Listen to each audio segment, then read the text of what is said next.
These were supporter of monarchy. वो ये सोचते थे कि कॉमन पीपल शासन नहीं कर सकते, उनमें एबिलिटी नहीं है, राजा कोई शासन। देखो इसमें क्या दिखाया गया कि नहीं है। सो these were supporter of monarchy. वो ये सोचते थे 48 में मालूम है प्रोविजनल गवर्नमेंट बनी, लेकिन आसानी से कोई अपनी सत्ता देता नहीं है। तो हम कैसे जाने कि मान लीजिए लुई फिलिप भी बना। लुई फिलिप थोड़ी दिनों तक लिबरल था। अगर वो सही लिबरल होता तो क्या कोई भी एक सरकार है, एक समय तक मोदी सरकार भी सही रहेगी, लेकिन अगर इसके हाथों में लगातार सत्ता आती गई तो हो सकता है निरंकुश हो जाए। किसी के हाथ में अगर लगातार तुम 4-5 बार, जैसे कांग्रेस को तुमने सत्ता दी, तो थोड़े दिनों बाद कांग्रेस अपने मन मर्जी से चलेगी। उसे मालूम है कि अगली बार भी हमें ही आना है, वो जितना चाहे लूटेगी। समझ में आया? विपक्षी दल अच्छा होना चाहिए। तो अब लुई फिलिप को तुमने इतनी लंबी सत्ता दे दी 18 साल की, तो ये हो सकता है कि इसने गड़बड़ी की हो, लास्ट धीरे धीरे पावर अपने हाथ में ले ली होगी। नहीं तो प्रोविजनल गवर्नमेंट की क्या जरूरत थी, लोगों ने ही से बैठाया। तो एक कहानियां बताई गई रिवोल्यूशन ऑफ 1848 में, जो वेल्डेनबर्ग कैसल है, उसमें उन्होंने उस पूरे किले को ही ध्वस्त कर दिया लोगों ने, under the guidance of volunteer from the Saxon and Bormian, that is Edgy bridge, the castle was stormed and pillared. ये सब लोगों का ही करना था। लोगों ने फिर से एक रिवोल्यूशन किया, और इस रिवोल्यूशन को क्या कहा गया, दैट इज अप्रैल रिवोल्यूशन, जिसमें ये काम किया गया। फिर प्रोविजनल गवर्नमेंट आई। बोलो बात समझ में आ गई? प्रोविजनल गवर्नमेंट आ गई। ये देखो, poor peasants of France involved in revolution, इसमें किसी और ने नहीं किया।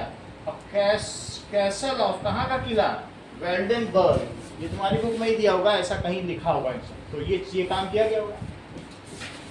ठीक है, अब जरा देखो आगे क्या हुआ कि कॉमन पीपल शासन नहीं कर सकते, उनमें एबिलिटी नहीं है, राजा कोई शासन करना चाहिए। Now the unification of Germany, Germany का एकीकरण कैसे हुआ? हमने फ्रांस की बहुत कहानी पढ़ ली, रिपीटेड पढ़ ली, इतना पढ़ने की जरूरत नहीं थी, लेकिन पढ़ ली, क्योंकि आधा तो चैप्टर फ्रांस पे ही है। अब हम पढ़ेंगे, बोलो, that is unification of Germany. देखो बुक में कहाँ है unification of Germany.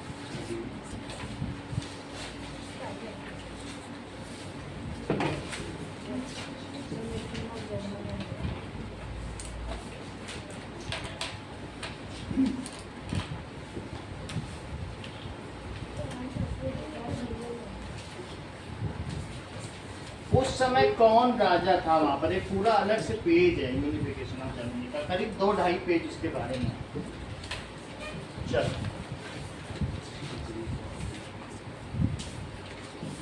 Greek war of independence बात मिला यूनिफिकेशन ऑफ जर्मनी।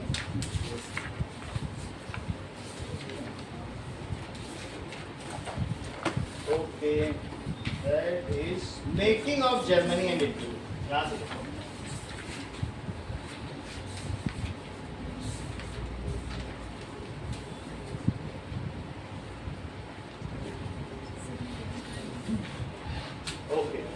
यानी जर्मनी में राष्ट्रवाद का उदय। प्रूसिया छोटी सी जगह थी, लेकिन उसको बड़ा करके जर्मनी बनाया गया, जो जर्मन भाषा वाले लोगों का एक राष्ट्र था।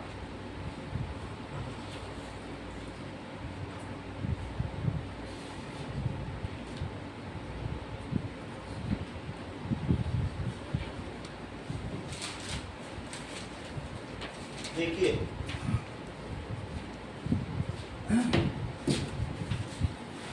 यहाँ पे देखो कि द रिवोल्यूशन ऑफ, एक और पेज पीछे पलटो, उसी के ठीक पहले आओ, that is the revolution of liberals में क्या हुआ,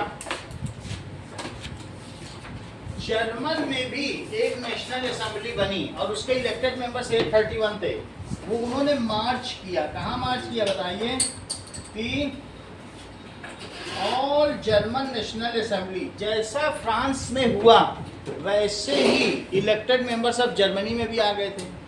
उनको थोड़े बहुत ही अधिकार थे, ज़्यादा नहीं थे, इवन कॉन्स्टिट्यूशनल मोनार्की भी नहीं थी, लेकिन थोड़े बहुत अधिकार थे। तो अब क्या हुआ, यहाँ पर क्या लिखा है, इसी की सेकंड हेडिंग में, सेकंड पैराग्राफ में क्या लिखा है, 831 में लिखा है, दैट इज ऑन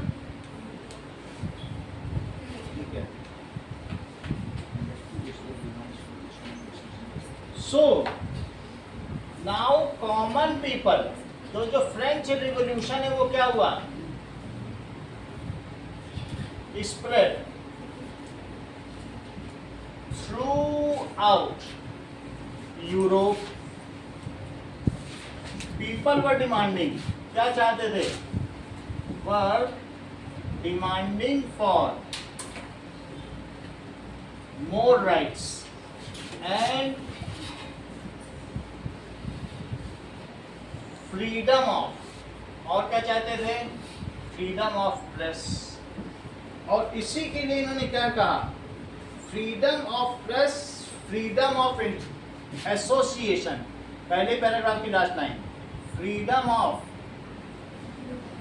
एसोसिएशन, कि भाई उनको भी अपनी पॉलिटिकल पार्टी बनाने दिया जाए, एसोसिएशन। एंड तीसरी चीज क्या चाहते थे, कॉन्स्टिट्यूशन। राजा अपने मन से न चले, एक संविधान हो जो सबका कॉमन, कॉन्स्टिट्यूशन ऐसा होना। इसके लिए स्नेहा तिवारी क्या किया गया, नाउ 831 इलेक्टेड मेंबर्स ऑफ, इसके वो फ्रेंच नेशनल असेंबली थी, और इसका क्या नाम कहा जाएगा, जर्मन नेशनल, वास्तव में प्रूशिया की थी, जर्मन स्पीकिंग थे, अभी तक जर्मन बना नहीं, जर्मन नेशनल असेंबली। मतलब उस टाइम पे इसका नाम सोशल नेशनल असेंबली क्या होना ही चाहिए, लैंग्वेज उनकी थी तो इसलिए जर्मन रीजन की थी, इलेक्टेड, ठीक है। ये लोग बिल्कुल पॉम्प एंड शो के साथ, गाजे बाजे के साथ, ड्रम बजाते हुए वहां के एक बड़े से चर्च में इकट्ठा हुए, जिसका नाम था सेंट पॉल चर्च। तो नाउ विद सेलिब्रेशन कि अब हम लोग बिग नेशन बनेंगे, gathered in Saint Paul Church, यहाँ पर ये इकट्ठे हुए। ये देखो अगले पेज पे कैसे ये बैठे हैं, चर्च में एक बड़ा सा चित्र बना है इसे, और इन्होंने इसको कहाँ नाम दिया, एट विच वाज सिचुएटेड, वो कहाँ लोकेटेड था, लोकेटेड इन फ्रैंकफर्ट सिटी, उस शहर का क्या नाम था, फ्रैंकफर्ट सिटी, ठीक है। तो फ्रांस की राजधानी पेरिस है, जर्मनी की कौन है, ऐसा कुछ है, फ्रैंकफर्ट बाद बनाई गई है, अभी तो मुझे याद नहीं है, अभी देखेंगे है कोई तो नाम आज आता तो क्या होगी इसमें, जर्मनी की कौन सी, देखना पड़ेगा। चलो इतनी बात तो समझ में आ गई। फ्रैंकफर्ट सिटी में ये लोग इकट्ठा हो गए, और उन्होंने इस पार्लियामेंट का क्या नाम दिया बताओ, फ्रैंकफर्ट पार्लियामेंट। क्योंकि ये चर्च कहाँ सिचुएटेड था, बोलो, this church was situated, Saint Paul church था ना, अलग से तो इनकी कोई संसद थी नहीं, कोई बिल्डिंग इनको दी नहीं गई थी, तो इस पार्लियामेंट का क्या नाम दिया, एंड नेम्ड इट, जो उनका एसोसिएशन था उसे क्या नाम दिया, named it as Frankfurt parliament. वो सब वहां पर बैठ गए। अब जरा देखिए, तो यहाँ पर इन्होंने एक चित्रकार के द्वारा बनाया गया जिसका नाम था फिलिप वीट, ये देखो फिलिप वीट ने एक चित्र बनाया है जो जर्मनी, अभी तुम लोग मैरियनी पढ़ रहे थे कि नहीं, मैरियनी जो वहाँ की थी, एलिगरी फ्रांस की थी राष्ट्रमाता, और जर्मन की कौन होंगी, और किसने बनाया, नाम याद रखिएगा चित्रकार का, फिलिप वीट। ये चित्र किसने बनाया, ये छोटा मोटा चित्र नहीं था, 3 मंजिल के बड़े पेपर पे बनाया गया, और इतना बड़ा चित्र जरा देखो, ये यहाँ लटका है, वही चित्र जो उसने बनाया यहाँ लटकाया गया, दिखा, ये वाला पेज खोलो तो पता चले, दिखा। अच्छा, यहाँ पर इसने लटकाया गया, और ये सेंट पॉल चर्च है, यहाँ पर ये 831 मेंबर्स बैठे हुए हैं, और उन्होंने बोला भाई अब जर्मनी को एक नेशन बन जाना चाहिए, जो 39 कन्फेडरेशंस थे जो हमको मिले थे वियना की संधि के बाद, अब वो सब हमें मिलने चाहिए, ऐसा बोला गया, और राजा हट जाए। उस समय राजा नाम था केसर विलियम II, क्या नाम था, केसर विलियम II। ये लोग हटाने के लिए बैठे थे कि तुम भी अब क्या करो, ये हमारी बात मानो, अब अगले पेज पे आओ। दैट इज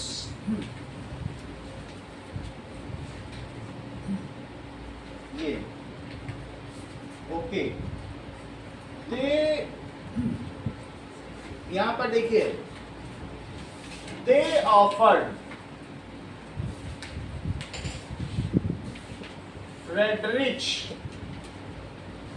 विल्हेम फोर, उन्होंने कहा फ्रेडरिच विलियम से क्या कहा, फ्रीडरिच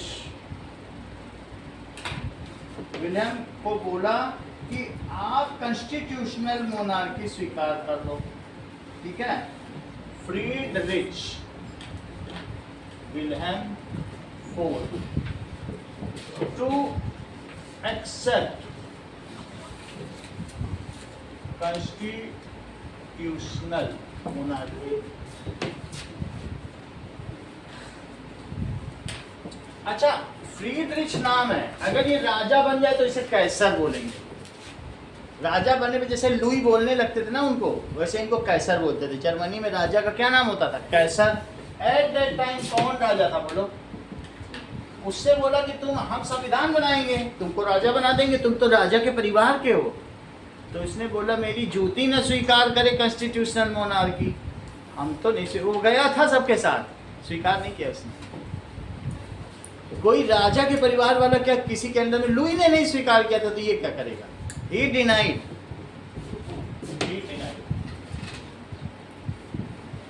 अच्छा, एट दैट टाइम कौन राजा था, फ्रेडरिच विलियम वन राजा था, लेकिन अब उसे फ्रेडरिच नहीं बोलेंगे क्योंकि वो राजा है, तो उसके नाम क्या कि कैसर लग जाएगा, कैसर का मतलब राजा। सो एट दैट टाइम कौन राजा था बोलो, कैसर विल्हेम वन। तो कैसर विल्हेम है या विलियम है, जरा इस चीज को पढ़ो, कैसर विलियम प्रूशियन किंग, कैसर विलियम नाम लिखो। हो सकता है या उन्हीं के परिवार का हो, हमें मालूम नहीं क्योंकि ये विल्हेम है ये विलियम है। कैसर विलियम वन वाज किंग। कैसर का क्या मतलब होता है बोलो, राजा। वन वॉज किंग, कहाँ का किंग था बोलो, प्रूशिया। हम बहुत दिनों से बताते हैं आपको, प्रूशिया जर्मनी का ही एक ओल्ड नाम है। अच्छा, इसका मंत्री कौन था बोलो, ऑटो वन बिस्मार्क। इसका मंत्री कौन था, इस मिनिस्टर। भारत का बिस्मार्क किसे कहा जाता है, जीके का क्वेश्चन, जस्ट कैसे बोलो, भारत का लौह पुरुष किसे कहा जाता है, आइलैंड सरदार पटेल, वही बिस्मार्क भी कहते, इंडिया के बिस्मार्क। उन्होंने 647 रियासतों को कंबाइन किया, नहीं तो भारत अब 647 नेशंस होते।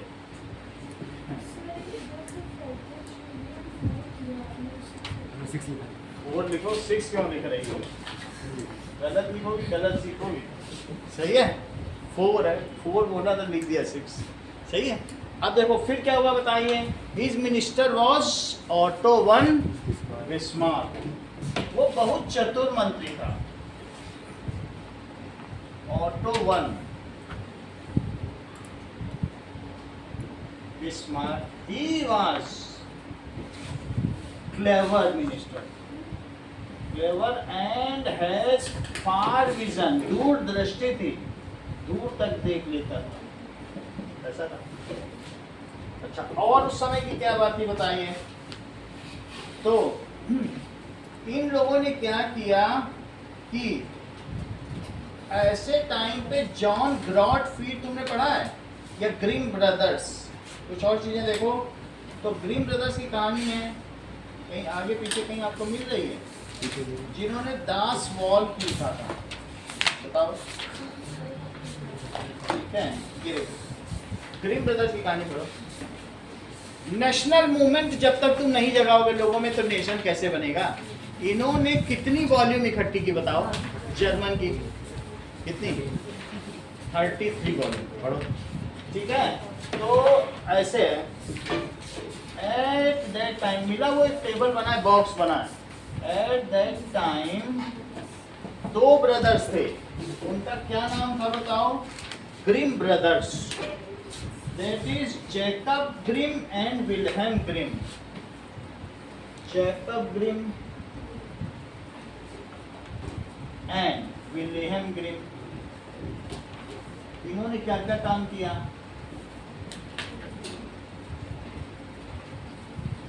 Collected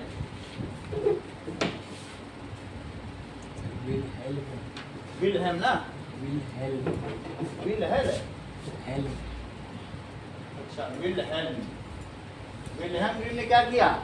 that is collected German stories, जो ऐसी होती हैं कि देसी कहानियां नहीं होती हैं, दंत कथाएं, लोक कथाएं, तो उन्होंने क्या किया?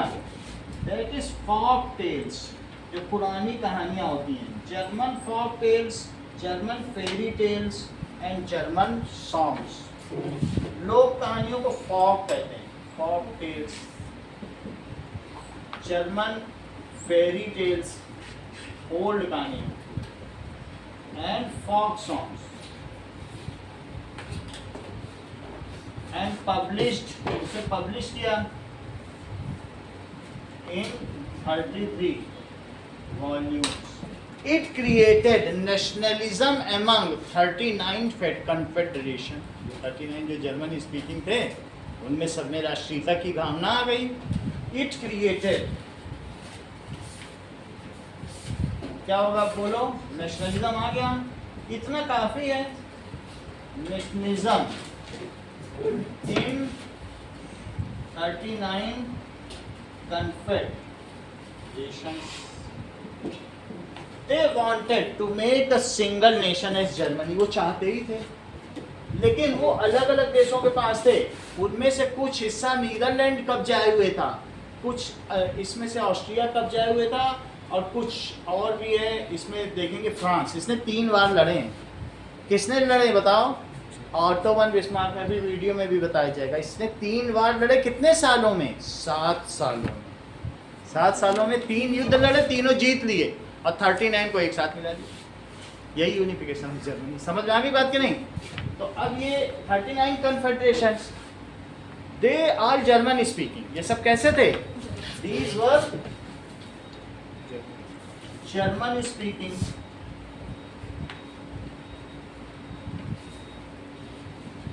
However, some of its portion, जो some इसमें से portion किसके हाथ में था?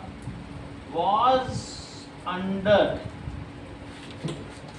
Austria, और उसको क्या बोला जाएगा? प्रूसियो ऑस्ट्रियन वार, प्रूसियो फ्रैंको वार। फ्रांस के साथ होगा तो फ्रांस ना बोलना, प्रूसियो फ्रैंको वार, ठीक है? कुछ हिस्सा किसके अंदर में था बोलो? 39 में से। 39 यूनियंस हैं, लेकिन क्या 39 कन्फेडरेशन सब अलग हैं क्या? अभी तक बहुत चीजें बिगड़ चुकी थी, ये बहुत आगे की बात है। हम लोग कहानी पढ़ रहे हैं, दैट इज, ये कब की बात है? ये लोग कब गए थे? इसका ईयर लिखो। 48 में गए थे क्या? ये तो पानी 48 की है ना? 48 में ईयर कुछ और कुछ भी दिए क्या?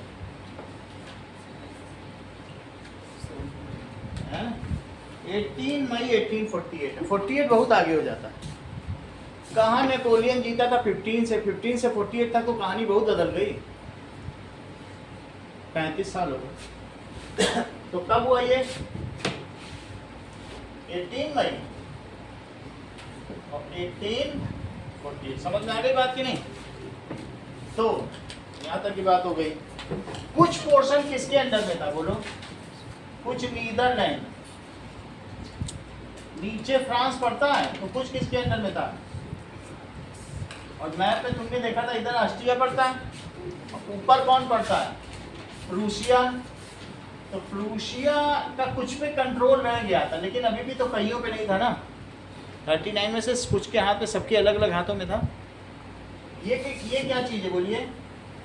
ऑस्ट्रिया। तो some portion was under Austria, some portion was under Netherlands, and some portion was under France. इन्हीं 39 में से some was under Netherlands and some under France. राजा ने इतना कुछ नहीं किया कैसर विलियम वन ने, लेकिन ऑटो वन बिस्मार्क एक चतुर मंत्री था, उसने 7 सालों में। सो ऑटो वन बिस्मार्क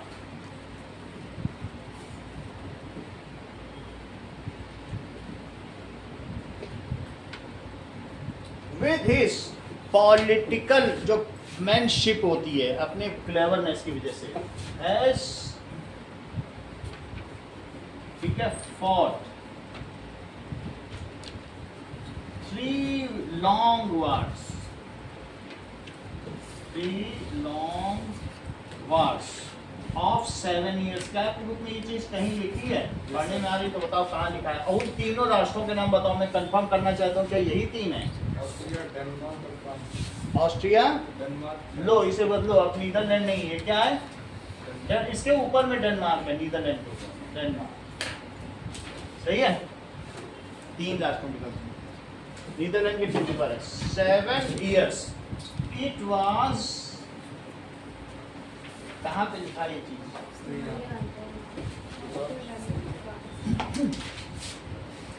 तो उस नाम क्या दिया गया? ऐसा कुछ लिखा नहीं ना। Austria, that is, it was named as Franco Prussian war. क्या क्या नाम हुआ? फ्रांस के साथ है तो क्या कहा जाएगा? जैसे इंडो सीनो वार, इंडिया चाइना वार को इंडिया नहीं कहा जाता, इंडो सीनो वार। तो वैसे इसमें क्या कहा जाएगा? फ्रैंको प्रूशियन वार। इसी तरीके से ऑस्ट्रिया प्रूशियन वार और डेनमार्क प्रूशियन वार। सर आपके लिए जो सफर अंडर नीदरलैंड्स तो डेनमार्क है। क्या जी? There were German speaking, however some portion was under Austria. Netherland हटाओ। Sir इसका left side. Denmark.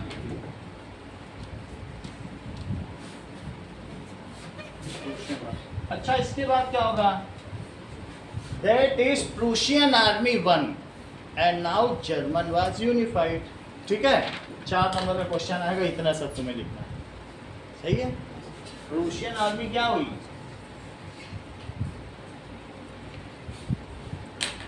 One and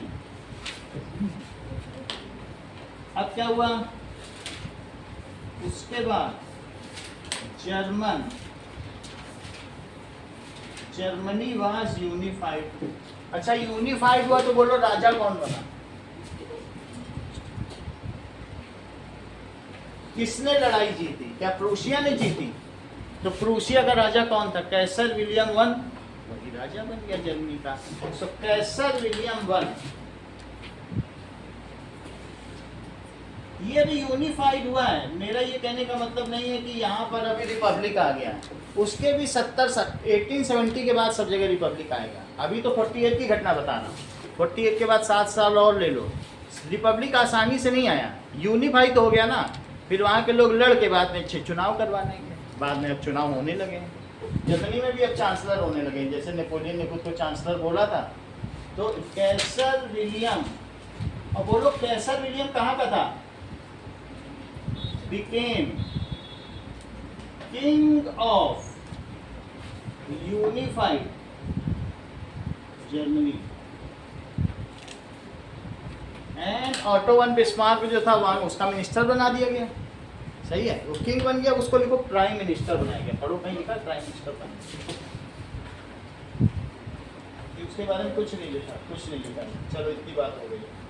कहता दिन ये है, तुम्हें ये अजीब लगेगा क्या कि प्रधान जैसे मोदी जीत जाएं और वो जो शपथ लेने के लिए रशिया में जाएं? अजीब लगेगा। भारत में लेनी चाहिए कि शपथ लेने रशिया जाएं? बोलो।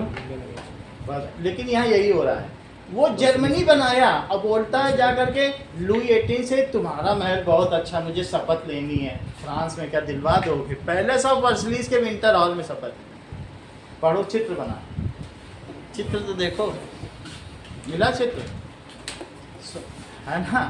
जीता तुम जर्मनी बना रहे हो, हमारे यहाँ क्यों शपथ लोगे? लेकिन इन्होंने बोला तुम्हारा महल अच्छा है, वहीं लेंगे।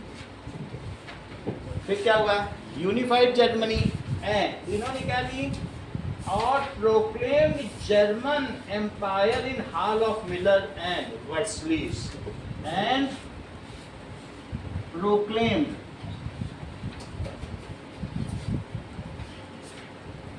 German empire in hall of mirrors, उसमें पूरे हॉल में मिरर ही मिरर है, hall of mirrors in palace winter palace. कहाँ पे करा? Winter palace. Palace winter palace बोला जाता है सर्दियों का समय एज पैलेस ऑफ वर्सलीज। वो उस महल के भी बहुत उपमहल हैं, छोटे छोटे हिस्से हैं, उन्हें कहा पैलेस ऑफ वर्सलीज। अब ये जो चीजें मैंने बताई हैं इसको ध्यान से वीडियो में देखो और रिकंसाइल करो, क्या यही बात वहां भी कही गई है?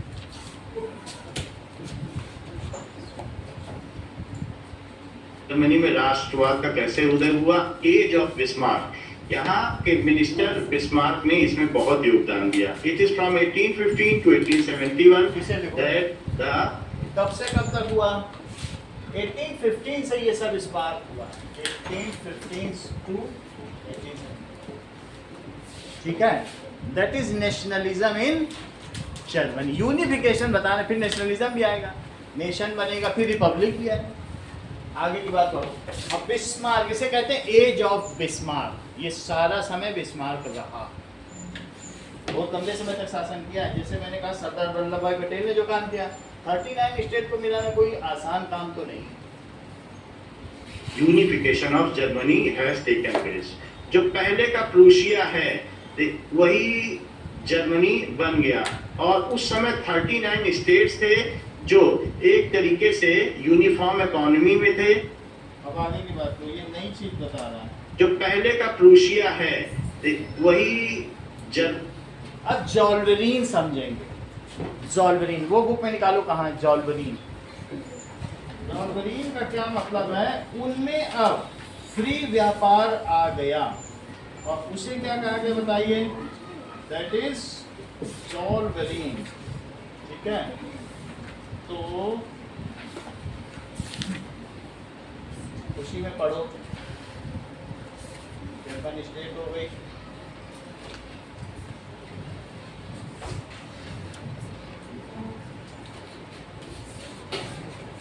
सही मिला? नहीं तो आगे बताएंगे।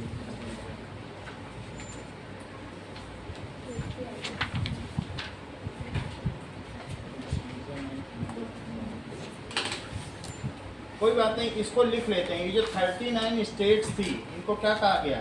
तो जब बुक में दिखेगा तो फिर और देख लेंगे। वही जर्मनी के आसपास कहीं लिखा होगा कि उनके बीच में फ्री ट्रेड्स हो गया, and that confederation is called Zollverein. चलो अभी देख लेंगे। जैसा यहाँ लिखा है, कैसा हो गया? 39 स्टेट के सिस्टम को क्या कहते हैं? Establish Zollverein, uniform economic system. तो इसने क्या किया? कैसर विलियम वन एस्टेब्लिश्ड है। लेकिन तो अच्छी बात बता रही, कहाँ पे है? ये देखो पेज नंबर 10 पे, उसी एलए के नीचे है। तो एक कस्टम यूनियन ऑफ ज़ॉल्वरीन 1834 में सेटअप कर दिया गया, मिला। अच्छा, 1848 से लड़ाई शुरू करी ना इन लोगों ने, तो उसके पहले इन लोगों ने चालाकी की कि भाई जो जर्मन है उन सब में एक तरीके का यूनिफॉर्म इकोनॉमिक सिस्टम हो गया। 1832 में पढ़ो। तो इसमें क्या दिया गया है? तो दैट इज, ये कैसर विलियम ने नहीं किया, ये उस समय भी वैसे कैसर विलियम ही था, लेकिन हम ये कह सकते हैं कि एक कस्टम, दैट इज क्या चीज लिखी है? Through a uniform economic system was established कितनों में? इन 39, जो 39 स्टेट्स थे या कन्फेडरेशन। और उसे क्या कहा गया, एक यूनिफॉर्म सिस्टम हो गया। They can now trade free from any tariff, tax नहीं लगता था वहाँ, अगर आपस में एक जगह से दूसरी जगह जाओ। सो ऑल ट्रेड बैरियर्स वर रिमूव, वो रिमूव भी कर दिया गया। ये कब किया गया, ये डेट लिखना जरूरी है। It was done in 1834। It was called, इसे क्या कहा गया, ज़ोल्वेरीन। ये एक डबल एल होगा ज़ोल्वेरीन में, ज़ोल्वेरीन। It was first step for unification of Germany. It was first step for unification Germany. अब आगे देखो, कैसर विलियम कब राजा बना, क्या ऐसा भी पूछा?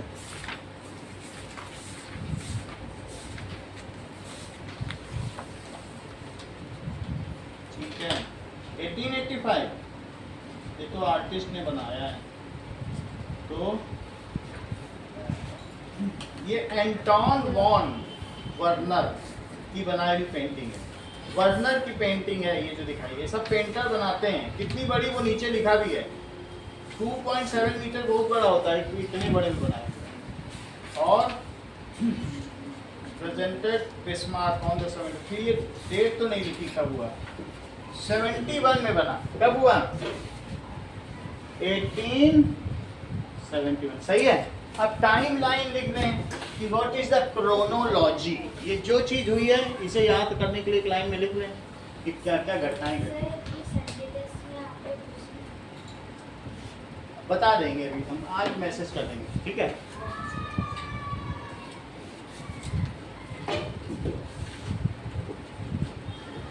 यूनिफिकेशन ऑफ जर्मनी पूछेंगे। अब देखो सबसे पहले क्या हुआ, टाइम लाइन में ये बताओ, पहली घटना क्या हुई है 1834 में। 1834 में क्या हुआ निष्ठा, बोलो। ज़ोल्वेरीन वास्टर, क्या हुआ बोलो, यानी 39 को ट्रेड फ्री कर दिया गया, उसे क्या कहेंगे, ज़ोल्वेरीन वाज सेट अप। अर्शिता, 1848 में क्या हुआ, 831 elected members with pomp and show marched to St. Paul Church and named it Frankfurt Parliament. 831 members assembled at Frankfurt Parliament. इसके बाद क्या हुआ, इसके बाद ना कैसर विलियम ने क्या किया, मतलब उसने 3 वॉर लड़े, ठीक है। और फिर उसके बाद ऐसा कोई टाइम लाइन तो दिया नहीं है। Try to unite different regions of Germany, 1848 ही लिखा है, उसी में लिखा हुआ 1848 में ही Kaiser William one along with Bismarck, minister था, ट्राई टू यूनाइट जर्मनी, उसने जर्मनी नाम दिया प्रूशिया ने। 7 वार्स हुए, इसके बाद क्या हुआ, 7 ईयर वार हुआ। और फिर बोलो 7 साल के वार के बाद कब हुआ, 1871। अब वो जब तक भी वार हुआ हो, वैसे 7 ईयर से ज़्यादा का ही पीरियड है, लेकिन फिर 1871 में क्या हुआ, Kaiser William one became king of unified Germany, और जर्मनी का वो राजा बना और जाके फ्रांस में शपथ ली। इतनी बात समझ आ गई। इस चीज को हम वीडियो से समझें तो कुछ बातें पता चले। जरा देखो तो ये देखिए जर्मनी बन गया और उस समय 39 स्टेट्स थे जो एक तरीके से यूनिफॉर्म इकोनॉमी में थे। सो एस्टेब्लिशमेंट ऑफ 39 स्टेट्स, उन सबको जर्मनी बना दिया गया। वो बाद में बना होगा 34 में तो जर्मनी बना, तब जाके जर्मनी हुआ 71 में बन गया होगा।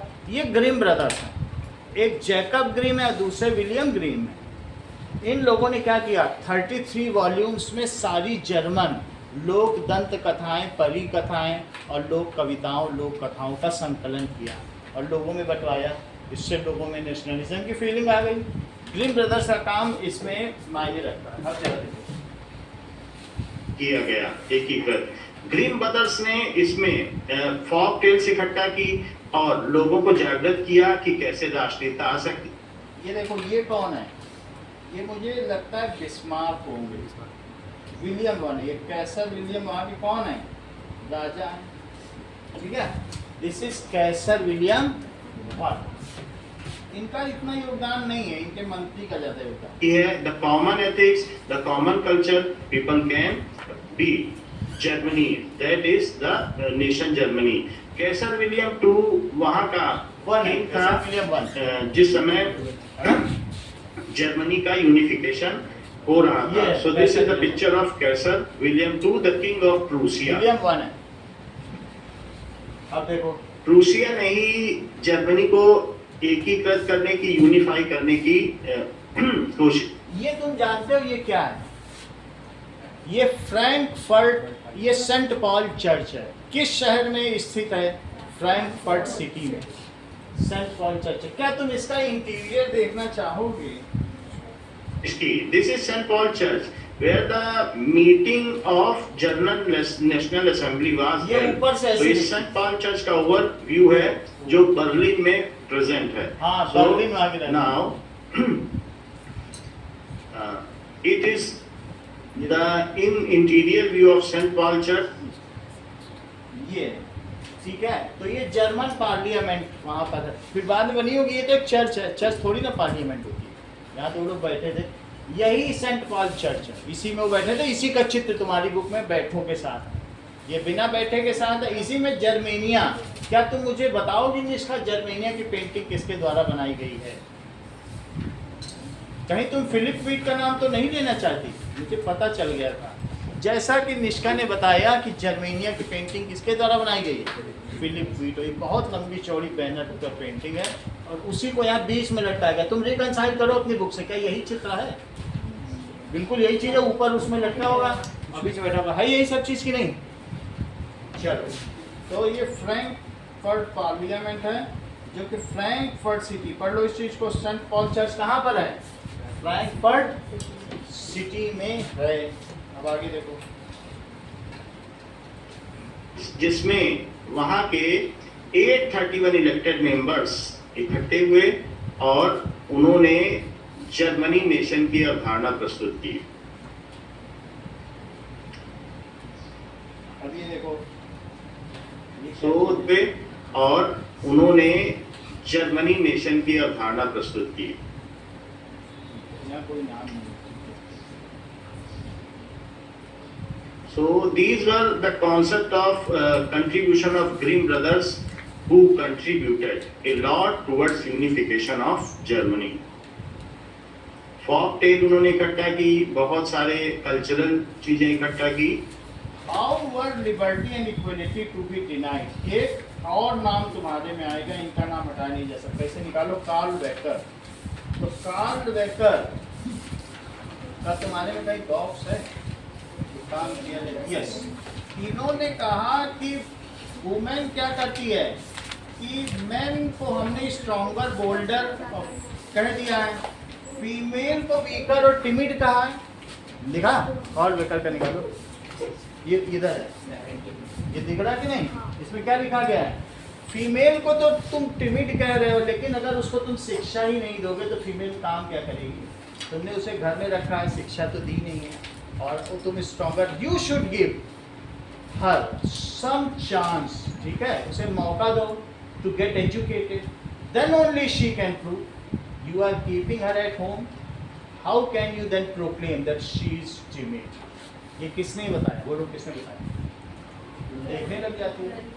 कार्ल वेकर बोलिए ना, ये नाम बहुत इंपॉर्टेंट है, ठीक है? टंग ट्विस्ट नहीं होना चाहिए जब ये नाम पूछा जाए कि फिलिप वीट कौन था। बोलो, रुक जाओ, बता दी ना। अब बोलो बेटा। किसकी पेंटिंग है?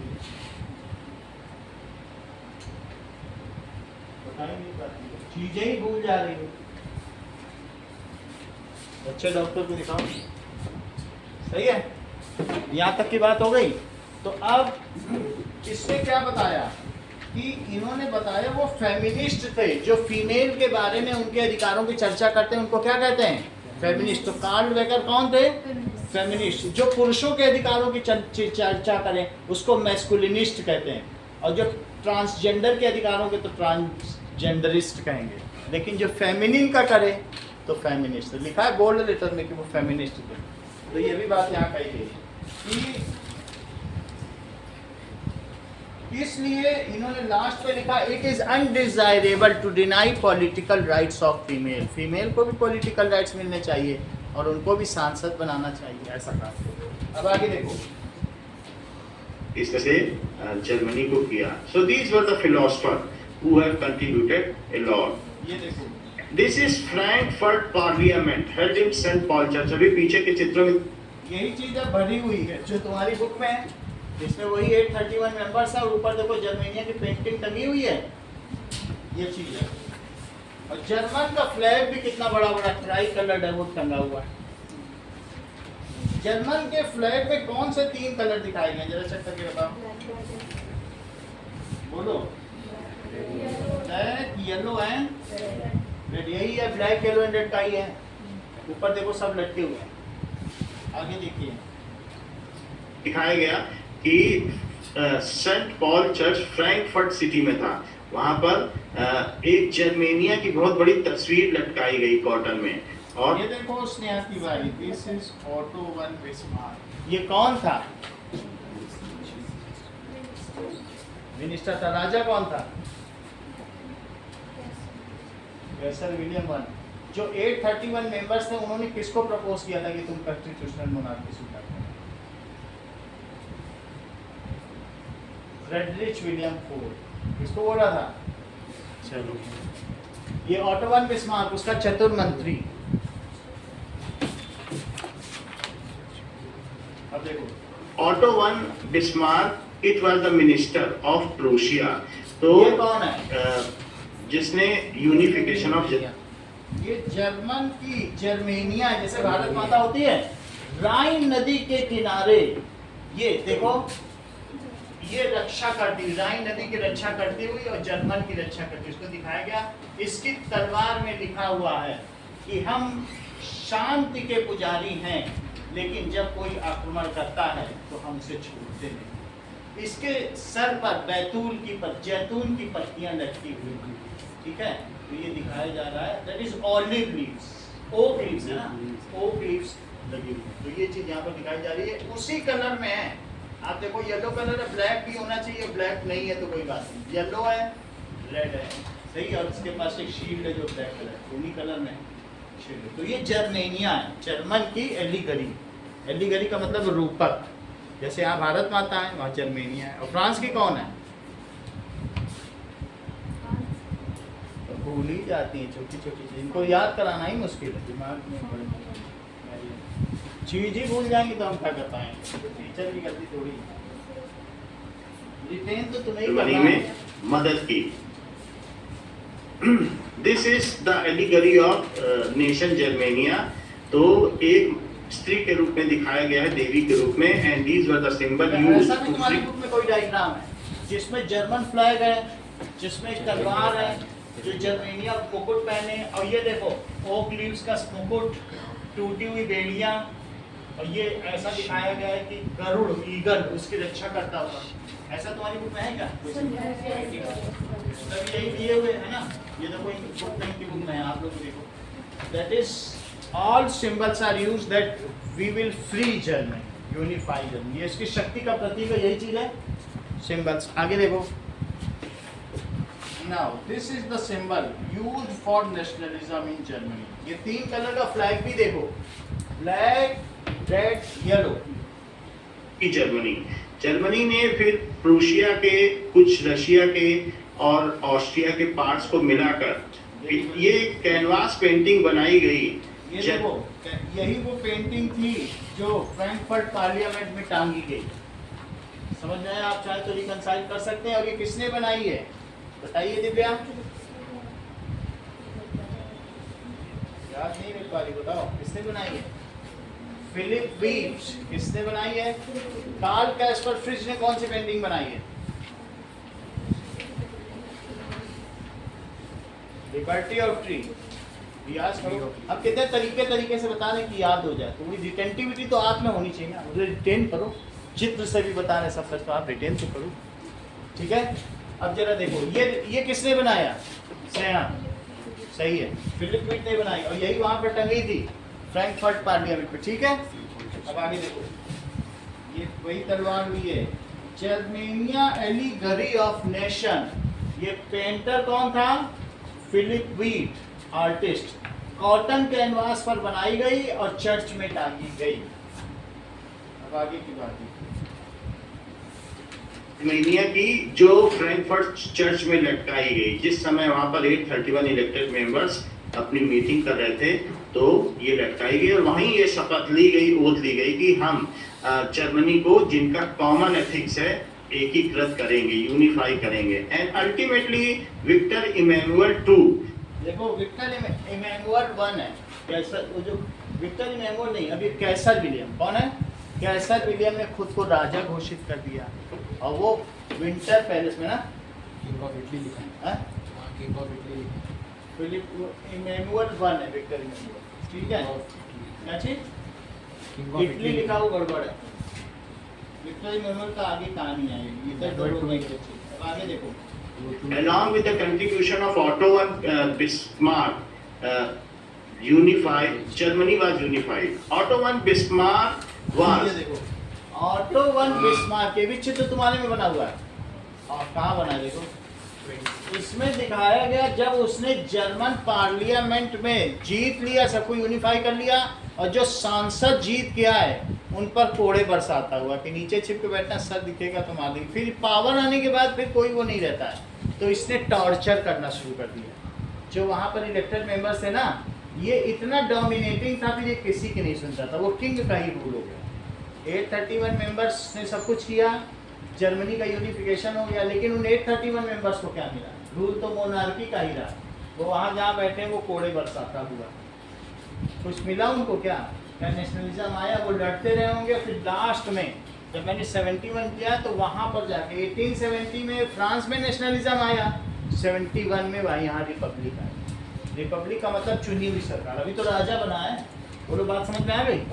आगे की बात देखो, तो ये एक चित्र बना, इसमें क्या दिखाया है? जर्मन की रीच स्टैग पार्लियामेंट। वहाँ के पार्लियामेंट का क्या नाम है? नई पार्लियामेंट बनाई गई थी जो रीच स्टैग शहर में उपस्थित थी और इसलिए उसका नाम क्या रखा गया? Reach Stag parliament. क्या? कैरिकेचर का मतलब उसका चित्र, कैरिकेचर का मतलब चित्र होता है। Caricature of auto von Bismarck, जो कोड़े बरसाता हुआ और सारे सांसद मुंह छिपाए बैठे हैं। a kind of the tyranny leader, जो ये क्या दूसरों दिखाया पर अत्याचार करता था वहाँ के पार्लियामेंट पर भी। जब मान लो तुम्हारे देश में अकाल पड़े, भूखा पड़े, तो ये दिखाया जाएगा कि जो जर्मेनिया है वो उदास हैं, रोती हुई। जब भारत माता खुश हैं तो उन्हें खुश दिखाया जाएगा और जब दुखी हैं तो रोते हुए दिखाया जाएगा। एक बार वहाँ पर क्या हुआ, अकाल पड़ा, देखो कंकाल पड़े हैं, इस वो स्केलेटन पड़े हुए हैं, तो वो जर्मनी में अकाल पड़ा तो लोगों ने दिखाया कि हमारी जर्मेनिया माँ, एलिगरी है ना वहाँ की, वो दुखी है। ऐसा तुम्हारी बुक में चित्र बना हुआ है, तो ये भी दिखाया गया है that it is the Germania. और ये किसने बनाया बोलो? ये सारे चित्र एक एक करके हर एग्जाम में पूछे जाएंगे। The fallen Germania, Julius that is Hubner. ये किसने बनाया? जूलियस हबनर ने। क्या बताया? जूलियस हबनर ने ये चित्र बनाया, दैट इज क्या बनाया? The fallen Germania. समझ में आ गई ना? The fallen Germania. तो एक तरीके से ये राष्ट्रभक्ति जगाने की कोशिश की जाती है। आगे की बात करो, चलो। And ultimately it is the depression time of the Germany where Germania was shown weeping. This is the unification of Germany, the procession, the देखो ये यूनिफिकेशन ऑफ जर्मनी का काम हो रहा है, ये हॉल ऑफ मिरर से पीछे बड़े बड़े मिरर लगे हुए हैं और यहाँ कैसर विलियम वन को राजगद्दी दी जा रही है, ये फ्रांस। आगे की बात देखें। grand procession which has taken place. Now, Reichstag, Berlin, Germany is the new building where the French Parliament is ये nowadays. देखो Reich state parliament, Saint Paul church को थोड़े ना पार्लियामेंट बनाया जा सकता, वो तो बेचारे इकट्ठे हुए थे, उनके पास कोई बिल्डिंग ही नहीं थी। लेकिन जब सब कुछ हो गया, वहाँ नेशनलिज्म आ गया, रिपब्लिक बन गया, तो क्या उनको पार्लियामेंट नहीं दी जाएगी इलेक्टेड में? जैसे हमें दूसरी एक पार्लियामेंट मिली है, पहले एक संसद थी वो पुरानी हो गई थी तो नई मिली, तो उसमें ज़्यादा लोग बैठ सकते हैं। ऐसे इनकी रीच स्टेट पार्लियामेंट है, नहीं, हर एक पार्लियामेंट का अलग अलग नाम होता है। हमारी पार्लियामेंट संसद के नाम से जानी जाती है। अब जरा देखो is held. So this is the Reichstag Parliament. Germany Parliament को Reichstag Parliament भी कहा जाता है। This is the grand building of that, जो कि 1999 में बनकर तैयार हुई। नई बिल्डिंग है फिर भी नहीं है, ये देखो। So it is all overview of that French Parliament known as Reichstag French Parliament. नहीं, This is German. a place on the name German it is Parliament. said. This is total territory of Germany within Europe. ये उसकी topography है, कौन सा area उठा है, कौन सा बैठा हुआ है, किसकी हाइट जाता है, ये टोपोग्राफी है। तो अगर हम जर्मनी का यूनिफिकेशन देखें, आप लोगों ने मैप में भी बनाया होगा, ये आज का भी वही मैप है जिसमें 39 कन्फेडरेशन जो कि डेनमार्क, ऑस्ट्रिया और फ्रांस से ली गई, उनको यूनिफाई किया गया। That is this. अब जरा देखो आगे की बात। कंजर्वेटिव और लिबरल्स में अंतर था कि कंजर्वेटिव चाहते थे कि राजा लोग, देखो कंजर्वेटिव लिबरल में क्या था कि ये लिबर्टी चाहते थे और ये क्या थे, दैट इज सब्जुगेट। सब्जुगेट का मतलब है राजा का शासन, उनके अंदर में रहना चाहते थे। लिबरल्स क्या चाहते थे, दिट सीक टू यूनाइट और सीक टू डिवाइड। ये चाहते थे कि फर्स्ट स्टेट, सेकंड स्टेट और थर्ड स्टेट बने, और वो चाहते थे कोई स्टेट ना बने, सारे लोग टैक्स दें और जो चुन के जाए वो मुख्य है। और वही अगर प्रधानमंत्री मोदी न चुने तो आम आदमी, चुन गए तो खास आदमी। कोई अलग से डिवाइड वाली बात ना हो किसी को लेकर कि नॉबिलिटीज एक लड़की, लेकिन ये डिवाइड चाहते थे कंजर्वेटिव। ये क्या चाहते थे, सीक टू यूनाइट, यानी किसी में कोई अंतर नहीं है। नॉबिलिटीज जन्म के आधार पर, बाय बर्थ कोई अंतर नहीं। आगे देखो, सीक टू प्रोटेक्ट, रक्षा होनी चाहिए। और फ्रेंचाइजी, फ्रेंचाइजी का क्या मतलब होता है बताओ? That is franchise, that means universal adult franchise. Voting का अधिकार चाहते थे, ये एक्सप्लॉइट करना चाहते थे, that is seek to defranchise. ये सारी बातें हैं लिबरल्स और इनके बारे में हम आपको बता देंगे, ठीक है। और आगे देखते हैं, इनमें ये मुख्य अंतर है। शासन करने लिबरल चाहते थे कि लोगों के हाथ में पावर आए, तो इन दोनों का रिजाइम अल्टरनेट फ्रांस में रहा। फ्रांस में कभी लिबरल्स आए तो कभी कंजर्वेटिव्स आए। नेशन की क्या अवधारणा है, अर्नेस्ट रेनान ने अपने नोट में आपकी बुक में दिया है। अर्नेस्ट रेनान का दिया है कहीं पर, व्हाट इज नेशन, क्योंकि चैप्टर का नाम ही है नेशनलिज्म इन यूरोप। अर्नेस्ट रेनान का नाम कहीं दिया है, बॉक्स में दिया होगा, एक अलग से बॉक्स उनको कंट्रीब्यूटेड है। यहाँ से ये लाइक बता दो, हम भी देखेंगे। ये सबसे पहले पेज नंबर 4 में देखो, दैट इज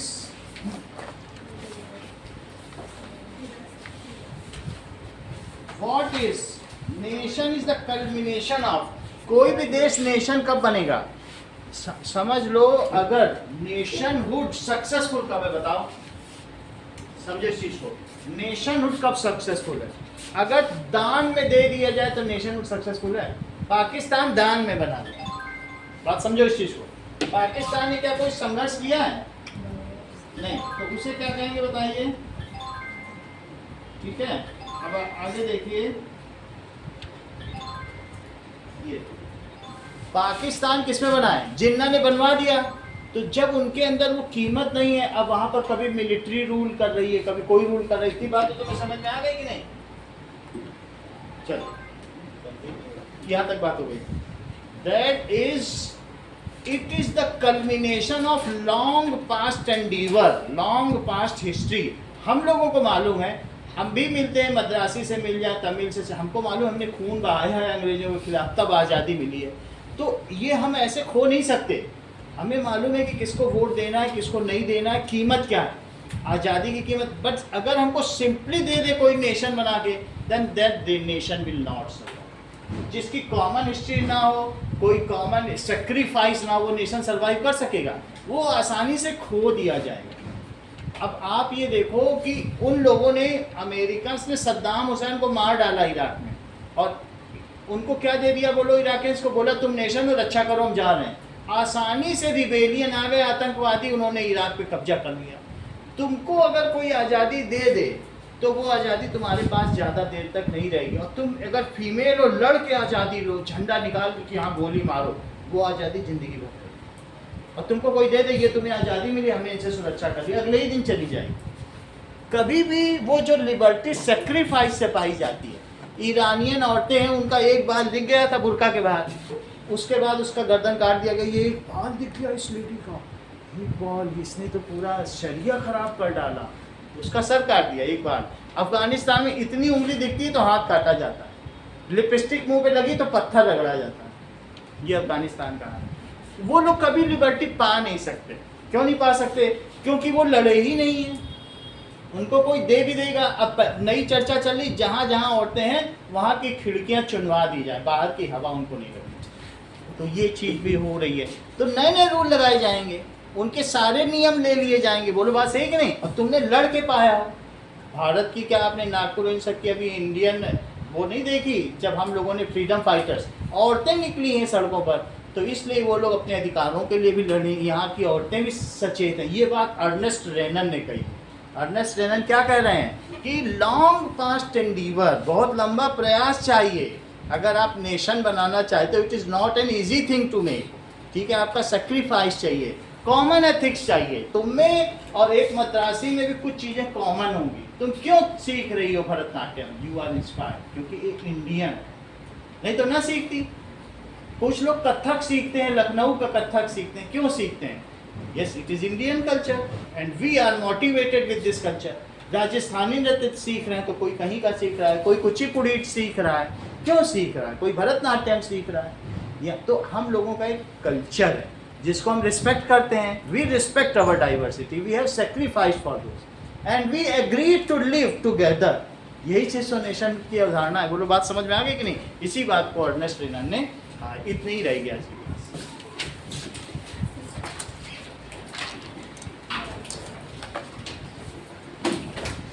कल छुट्टी रहेगी, परसों 9 बजे तक।